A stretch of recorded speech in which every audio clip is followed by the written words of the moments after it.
മത്തായിയുടെ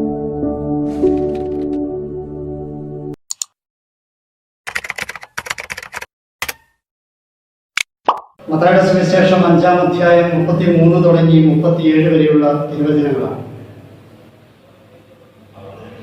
ആണയിടരുത് എന്ന സങ്കല്പമാണ് ഇവിടെ അവതരിപ്പിക്കുക. പഴയ നിയമത്തിലെ കൽപ്പന നോക്കുമ്പോൾ വ്യാജമായി ആണയിടരുത് എന്നാണ് പഴയ നിയമത്തിലെ കൽപ്പനയായിട്ട് പറഞ്ഞിട്ടുള്ളത്. വ്യാജമായി ആണയിടരുത് എന്ന പഴയ നിയമ കൽപ്പനയെ ക്രിസ്തു തൻ്റെ കാഴ്ചപ്പാടിൽ മാറ്റുകയാണ്. എല്ലാ നിയമങ്ങളും പൂർത്തീകരിക്കാൻ വന്ന ക്രിസ്തു ആണയിടരുത് എന്ന നിയമത്തെയും പൂർത്തീകരിക്കുകയാണ്. ആണ് വ്യാജമായി ആണയിടരുത് എന്നതിനപ്പുറത്തേക്ക് ആണയിടുകയേ അരുത് എന്നാണ് ഇവിടെ ഈശോ പറയുക. അപ്പോൾ പഴയ നിയമത്തിനേക്കാൾ കുറച്ചുകൂടി ഗൗരവത്തിൽ ഈശോ ഇതിനെ കാണുകയാണ്. അതിൻ്റെ കാരണമുണ്ട്. എന്തുകൊണ്ടാണ് ആണയിടേണ്ടി വരിക? ഒരുവന്റെ വാക്കിനെ വിശ്വാസത്തിലെടുക്കാൻ പറ്റാതെ വരുമ്പോഴാണ് അവൻ ആണയിടേണ്ടി വരിക. വാക്കും കർമ്മവും തമ്മിലുള്ള അന്തരമാണ് വിശ്വാസക്കുറവിൻ്റെ കാരണം. എൻ്റെ വാക്കനുസരിച്ചാണ് ഞാൻ പ്രവർത്തിക്കുന്നത്, ജീവിക്കുന്നത് എങ്കിൽ എൻ്റെ വാക്കിന് വിലയുണ്ടാകും, വിശ്വാസ്യതയുണ്ടാകും. എൻ്റെ വാക്കും കർമ്മവും തമ്മിൽ, എൻ്റെ വാക്കും ജീവിതവും തമ്മിൽ ബന്ധമില്ല എങ്കിൽ വാക്കിൻ്റെ വിശ്വസ്തത നഷ്ടപ്പെടും. അപ്പോൾ ഞാൻ വെറുതെ വാക്ക് പറഞ്ഞാൽ പോരാ, ആ വാക്കിനെ ഉറപ്പിക്കാൻ വേണ്ടി, വിശ്വാസ്യത ഉണ്ടാക്കാൻ വേണ്ടി ആണയിടേണ്ടി വരും. ആണയിടൽ എന്തിനെങ്കിലും എൻ്റെ പേരിൽ ആണയിടാൻ പറ്റാത്തതുകൊണ്ട് ഞാൻ മറ്റു ശ്രോതാക്കളുടെ പൂജ്യമായ കാര്യങ്ങളിൽ പിടിച്ച് ഞാൻ ആണയിടുന്നു.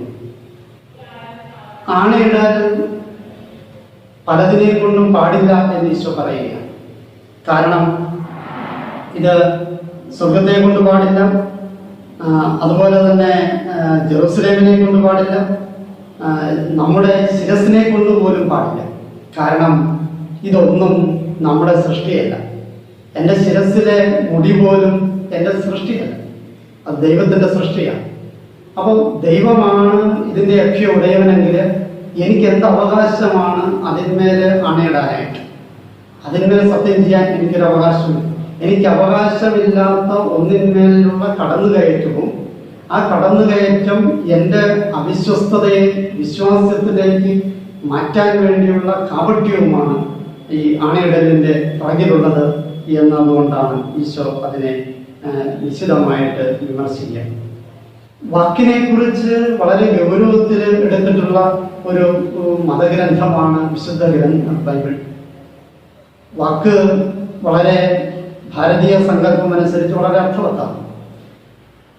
വാക്കിൻ്റെ ഭാരതീയ സങ്കല്പം നമ്മുടെ വായിൽ നിന്ന് പുറപ്പെടുന്ന സ്വരം, ആ സ്വരത്തിന് അന്ത്യമില്ല എന്നുള്ളത്. എൻ്റെ സ്വരം അത് കുറച്ച് ദൂരേക്ക് ചെല്ലുമ്പോൾ അത് കേൾക്കാൻ പറ്റില്ല എന്നതുകൊണ്ട് എൻ്റെ വായിൽ നിന്ന് പുറപ്പെട്ട ആ വാക്കും ആ സ്വരവും എവിടെ പോയി? അത് ഈ എൻ്റെ ചെവിക്ക് കേൾക്കാൻ പറ്റാത്ത അത്രയും നേർമയായി പോയി എന്നതുകൊണ്ട് അത് ഇല്ലാതായി പോയില്ലല്ലോ. ഉച്ചരിച്ച വാക്ക് അവസാനമില്ല, വാക്കിന് അന്ത്യമില്ല എന്നൊരു രീതി, തത്വചിന്ത ഭാരതീയ സങ്കല്പത്തിലുണ്ട്. ഒരുവന്റെ വായിൽ നിന്ന് പുറപ്പെട്ട വാക്ക് അതിനെ തിരിച്ചെടുക്കാൻ പറ്റില്ല. അത് ഈ അന്തരീക്ഷത്തിൽ മുഴുവൻ ലയിച്ചു ചേർന്നിരിക്കുകയാണ്. എനിക്കത് കേൾക്കാൻ പറ്റില്ലെന്ന് കരുതി ആ വാക്കില്ലാതെ ആകുന്നില്ലല്ലോ. ഇതൊക്കെയാണ് ഭാരതീയ സങ്കല്പം. എന്നാൽ ബൈബിളില് ആ ഭാരതീയ സങ്കല്പത്തേക്കാൾ കുറച്ചുകൂടി ഗൗരവത്തിൽ ബൈബിള് വാക്കിനെ എടുക്കുന്നു. വ്യർത്ഥമായ ഓരോ വാക്കിനും നീ കണക്ക് കൊടുക്കേണ്ടി വരും എന്ന് വചനം നമ്മളെ പഠിപ്പിക്കുക. നിന്റെ വാക്കിനാൽ നീ വിധിക്കപ്പെടും എന്ന് വചനം നമ്മെ പഠിപ്പിക്കുക. അപ്പോൾ വാക്ക് വളരെ സൂക്ഷിച്ച് കൈകാര്യം ചെയ്യേണ്ട ഒന്നാണ് എന്നതുകൊണ്ട് നിന്റെ വാക്ക് വിശ്വാസത്തിൽ കൂടി വരണം എന്നുകൂടിയാണ് ഇന്നത്തെ വചനം നമ്മളെ പഠിപ്പിക്കുക. ഒപ്പം തന്നെ വാക്കിനെ കുറച്ചുകൂടി ഗൗരവത്തിൽ ബൈബിൾ കാണുന്നു. വാക്കിനാൽ തന്നെയാണ് സൃഷ്ടി നടക്കുക. ആദിയിൽ വചനമുണ്ടായി. ദൈവത്തിന്റെ വാക്കിലാണ് ഈ സൃഷ്ടപ്രപഞ്ചം മുഴുവൻ ഉണ്ടായത്. വാക്ക് സൃഷ്ടിക്ക് മാത്രമല്ല, നിലനിൽപ്പിനും ആധാരം വാക്ക് തന്നെയാണ്. ദൈവത്തിൻ്റെ വാക്കാണ് രക്ഷകന്റെ വരവും ഈ നിലനിൽപ്പും രക്ഷാകരമായ സംഭവങ്ങൾ മുഴുവൻ ദൈവത്തിൻ്റെ വാക്കാണ്. അങ്ങനെയെങ്കിൽ സൃഷ്ടിയും ദൈവത്തിൻ്റെ വാക്കാണ്, നിലനിൽപ്പും സ്ഥിതിയും ദൈവത്തിൻ്റെ വാക്കാണ്, ഇനിയോ വിധിയും ദൈവത്തിൻ്റെ വാക്കാണ്. ദൈവത്തിൻ്റെ വാക്ക് വലുതാണ്. സ്വാഭാവികമായും വാക്കാണ് ഈ ജീവിതത്തെ സൃഷ്ടിയെയും സ്ഥിതിയെയും വിധിയെയും കുറിക്കുന്നത് എങ്കിൽ വാക്ക് വളരെ പ്രധാനപ്പെട്ടതാണ്. മാത്രവുമല്ല, വാക്കിന് ഭാഷാപരമായ ഒരു അർത്ഥതലം പ്രയോഗിക്കുമ്പോൾ ഈ വാക്കിന് ജീവൻ ഉണ്ടാകുമ്പോൾ വാക്ക് ജീവൻ നൽകുന്നതാണ്. രണ്ട് കാര്യങ്ങൾ: വാക്ക് ജീവൻ നൽകുന്നതായിരിക്കണം, വാക്കിന് ജീവൻ നൽകുന്നതായിരിക്കണം. ഒപ്പം തന്നെ വാക്ക് മറ്റുള്ളവർക്ക് ജീവൻ. അപ്പോൾ ക്രിസ്തുവിൻ്റെ വാക്കെന്ന് നമ്മൾ പറയുന്നത് വചനം എന്നാണ് പറയുന്നത്. അപ്പോൾ വാക്കിന് കുറച്ചുകൂടി വിശുദ്ധമായ, കുറച്ചുകൂടി ഗൗരവമായ ഒരു പരിവേഷം വചനം എന്ന പദപ്രയോഗത്തിലൂടെയുണ്ട്. കാരണം വചനം എന്ന് പറയുന്നത് ദൈവത്തിൻ്റെ വാക്കാണ്. മാത്രമല്ല, ആ വാക്ക് ജീവൻ നൽകുന്നതാണ്, ജീവൻ നൽകിയതാണ്. ക്രിസ്തു തൻ്റെ വാക്കിനു വേണ്ടിയാണ് ജീവൻ അർപ്പിച്ചത്. ക്രിസ്തുവിൻ്റെ വാക്ക് നമുക്ക് ജീവൻ നൽകുകയും ചെയ്യും. അപ്പം നമുക്ക് ജീവൻ തരികയും ആ വാക്കിന് വേണ്ടി ജീവൻ അർപ്പിക്കുകയും ചെയ്തു എന്നതാണ് വാക്കിനെ വചനമാക്കുന്നത്. പ്രിയമുള്ളവരെ, ഈ നോമ്പുകാലത്ത് വാക്ക് വളരെ കൃത്യതയോടുകൂടി കൈകാര്യം ചെയ്യേണ്ടത്. ക്രിസ്തു തച്ചൻ്റെ മകനാണ്. തച്ചൻ്റെ മകനായതുകൊണ്ട് തന്നെ കണക്ക് കൂട്ടലുകൾ വളരെ കൃത്യമാണ്, കണിശമാണ്. ഒരു മില്ലി, ഒരു സെന്റിമീറ്ററിന്റെ 100-1 അംശം പോലും തെറ്റുവരാൻ പാടില്ല.